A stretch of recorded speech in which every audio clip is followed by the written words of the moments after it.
যুক্তরাষ্ট্র ও ইসরায়েলের সঙ্গে স্থায়ীভাবে যুদ্ধের অবসানের জন্য 10টি শর্ত দিয়েছে ইরান। দেশটির সরকারি কর্মকর্তারা জানিয়েছেন, মধ্যস্থতাকারী পাকিস্তানের মাধ্যমে ইতিমধ্যে এসব শর্ত যুক্তরাষ্ট্রকে পাঠানো হয়েছে।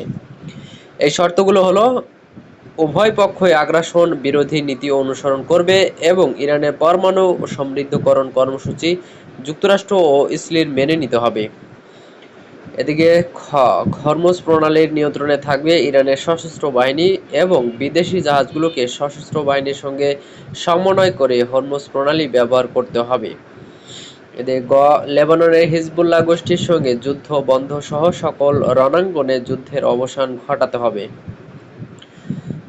মধ্যপ্রাচ্যে যুক্তরাষ্ট্রের সব সামরিক ঘাঁটি বন্ধ করে দিতে হবে এবং এসব ঘাঁটির মার্কিন সেনাদের প্রত্যাহার করতে হবে।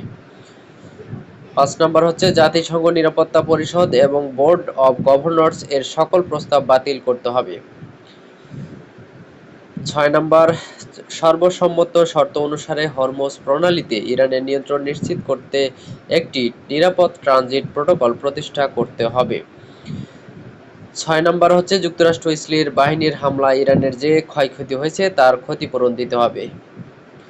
৭ নম্বর হচ্ছে, ইরানের ওপর থেকে ইরানের প্রাথমিক ও মধ্যম পর্যায়ের যাবতীয় নিষেধাজ্ঞা প্রত্যাহার করতে হবে।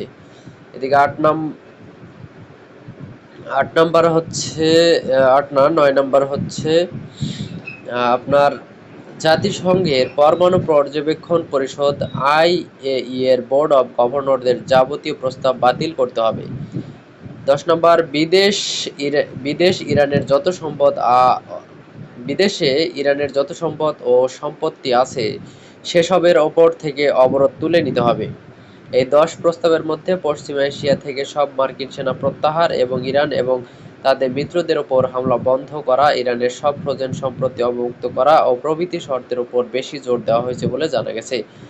স্থায়ী যুদ্ধাবসানের জন্য ইরানের এই ১০ শর্ত সাপেক্ষে এক বিবৃতিতে ইরানের সর্বোচ্চ জাতীয় নিরাপত্তা পরিষদের পক্ষ থেকে বলা হয়েছে, এসব শর্ত গৃহীত হলে প্রতিটি আন্তর্জাতিক চুক্তি আন্তর্জাতিক আইন অনুসারে হবে এবং ইরানের জনগণের জন্য একটি উল্লেখযোগ্য কূটনৈতিক বিজয় বলে গণ্য হবে।